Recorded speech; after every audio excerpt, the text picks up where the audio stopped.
था ही नहीं।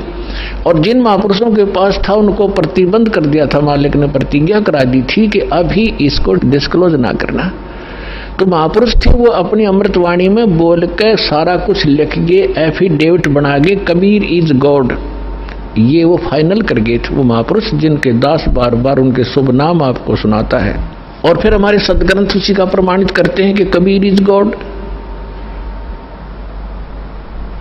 तो फिर ये क्लियर हो गया कि आज तक कोई हमें यही निर्णय नहीं करके बताया कि भगवान कौन है और कैसा है।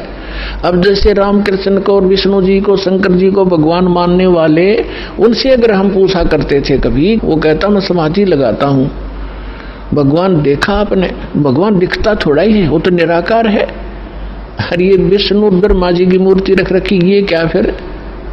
तो हमारा निराधार ज्ञान था, बेसलेस था, हम डामाडोल थे, स्थिर नहीं थे। और इसी प्रकार ये राधा स्वामी किसी ने पूछ लो या किसी महर्षि ने पूछ लो, अभी तक जिनके विचार रहे हैं, परमात्मा तो निराकार है, साकार आता जब रामकृष्ण रूप बन जाता फिर निराकार हो जाता है। तो खाक ज्ञान था इनको। वेद बताते हैं कि वो परमात्मा सशरीर है, मनुष्य दृश्य है, ऊपर सिंहासन पर विराजमान है और उसके सिर पर मुकुट है। ये तो वेद बताते हैं, राजा की तरह बैठा है। और यही वो संत बताते हैं जिनको भगवान ने जिन आंखों देखा वहां पर। तो फिर इसमें कोई डाउट नहीं रहा कि हु इज गॉड और कैसा है वो भगवान। तो ये सारे कंसेप्ट क्लियर इस दास ने करे, आज तक किसी ने नहीं किए। तो इसी प्रकार इस साधना पर भी विश्वास करना, किसी से डगमग ना होना, क्योंकि काल ने अपने एजेंट छोड़ रखे हैं, वो अपने कर्म बिगाड़े हैं। तो वो भी भगवान के बच्चे पर भ्रमित है, उस काल से प्रेरित है। उनका दुर्भाग्य है कि वो अशुभ काम पर लगे हैं। तो दास की उन सभी संतों से भी प्रार्थना है कि वो भी भगवान के बच्चे हैं और परमात्मा के बच्चों को मिसगाइड करके वो भगवान के दोषी हो रहे हैं। सबसे बड़ा अपराधी इस पृथ्वी पर यदि कोई प्राणी है जो गलत ज्ञान प्रचार करता है, वो भगवान का सबसे बड़ा अपराधी है।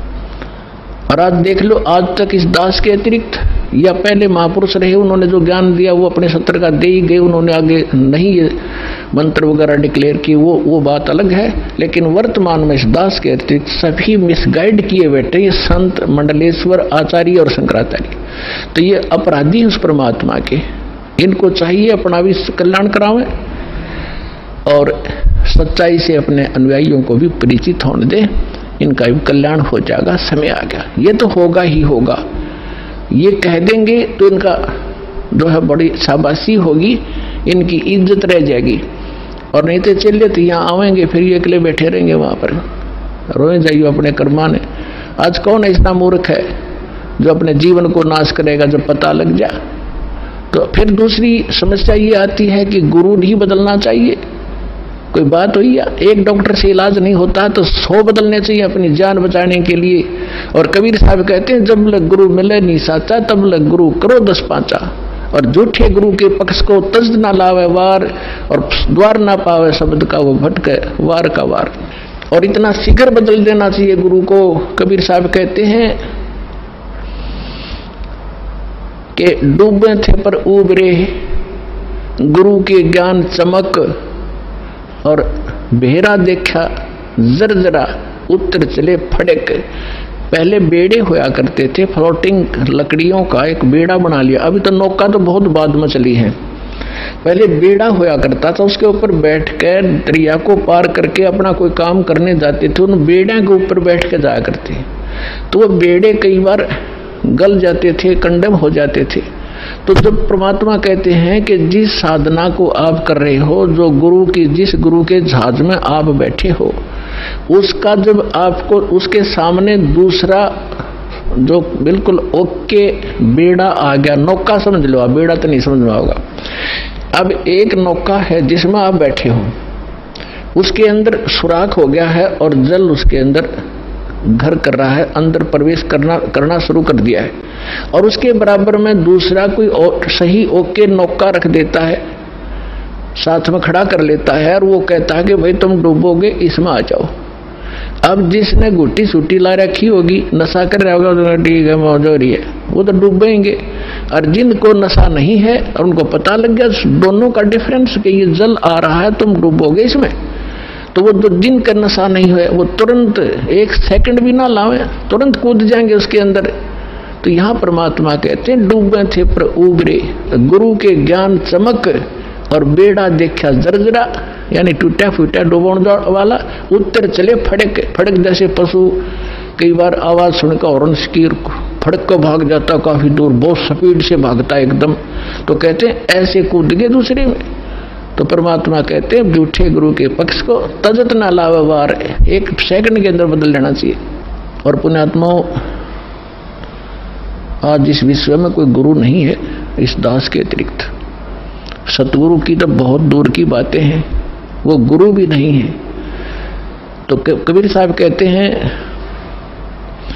गुरुआ गाम बिगाड़े संतो, गुरुआ गाम बिगाड़े, गुरुआ गाम बिगाड़े संतो, गुरुआ गाम बिगाड़े, ऐसे कर्म जीव कहला दिए ईव जड़े ना धाड़े। हाय हाय।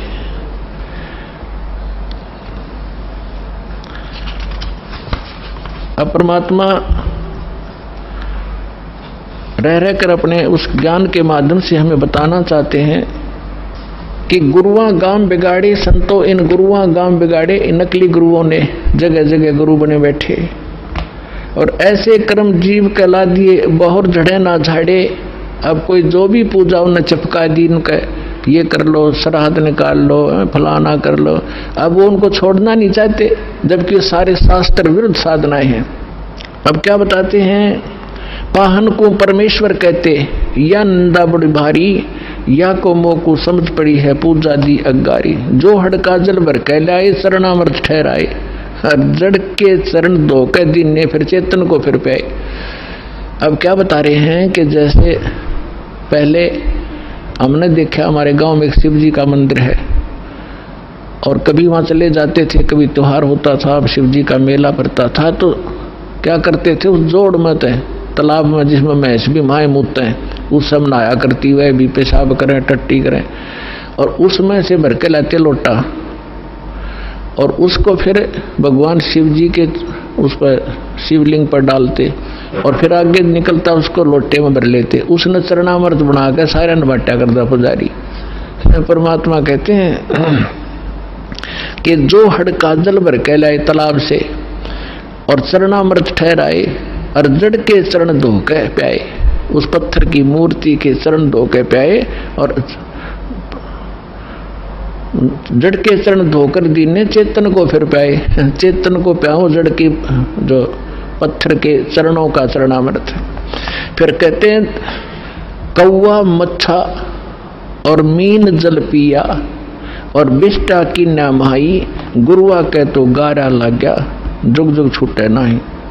भरम विभूषण शब्द हमारा, कोई गावे कोई रोवे और पांडे को तो परख नहीं, ये खिचड़ी मुंह में धोवे। कहते हमारा जो ज्ञान है ये सब भ्रम का निवारण करने वाला है, इसको सुनो। और पांडे जो यानी जो आपके गुरुजी आपको दीक्षा साधना बता रहे हैं, ये तो ऐसा है जैसे कीचड़ से कपड़ा धो रहे हो तुम, दूनी गारा लगेगी, वो साफ नहीं हो सकता जो साधना आप करें। भैरो भूत मसाणी पूजें और दुर्गा देवी ध्यावें, उत्ती के तो तब ही बाजें जो बकरे आण कटावें। भेड़ पूछ को पंडित पकड़े, ये बादो नदी बिहंगा, गरीब दास वो भव जल डूबे, नहीं साध सत्संगा। कि जिनको संतों का संग नहीं मिला, सत्संग नहीं मिला, वो भवजल के अंदर ही डूब जाते हैं। भेड़ पूछ को पंडित पकड़े, ये आपके गुरुजी कहते हैं आपको दरिया पार कराने के लिए ऐसा साधन दे रखा है, जैसे कोई ये कह दे कि भेड़ की पूछ पकड़ा दे और कहते इसको लेकर दरिया में बढ़ जा, ये पार कर देगी तुझे। तो वो साधन दरिया को पार करने का नहीं है, ये तो आपको अंडरस्टूड है। उसका कौन सा साधन है कि नौका हो ओके, लीक प्रूफ हो, वाटर प्रूफ हो और उसने रखे और साथ में फिर चलाने वाला सही कार्य बिल्कुल परफेक्ट हो और उसमें बैठा फिर पार होगा। भेड़ पूछ के पकड़ने से दरिया पार नहीं हो सकती। इसी प्रकार जो साधनाएं आज तक आप कर रहे थे वो ऐसी साधना थी मोक्ष कराने के लिए जैसा उद्देश्य ले रहे थे ऐसी थी जैसे भेड़ की पूंछ पकड़ कर दरिया पार करते, और वो भी भादो वाली दरिया। भादो के अंदर सबसे ज्यादा वर्षा हुआ करती थी और सभी दरियाएं ओवरफ्लो होकर किनारों को चाटती हुई चला करती हैं। और ऐसे भयंकर समय में और ये साधन दे रखा आपको, तो यहाँ कहते हैं भेड़ पूछ को पंडित पकड़े भादो नदी विहंगा, और गरीबदास व भवजल डूबे जिन नहीं साध सत्संगा। जिनको संत सतगुरु नहीं मिले वो यहीं डूब जाएंगे। कबीर साहब कहते हैं कबीर इस संसार को समझाऊं के बार, और ये पूछ पकड़ के भेड़ की ये उतरा चाहे पार। अब हमारा वीडियो आपको पसंद आया तो लाइक करें, कमेंट करें, शेयर करें। भक्ति से भगवान तक चैनल को सब्सक्राइब अवश्य करें। हमारा वीडियो आपको पसंद आया तो लाइक करें, कमेंट करें, शेयर करें। भक्ति से भगवान तक चैनल को सब्सक्राइब अवश्य करें।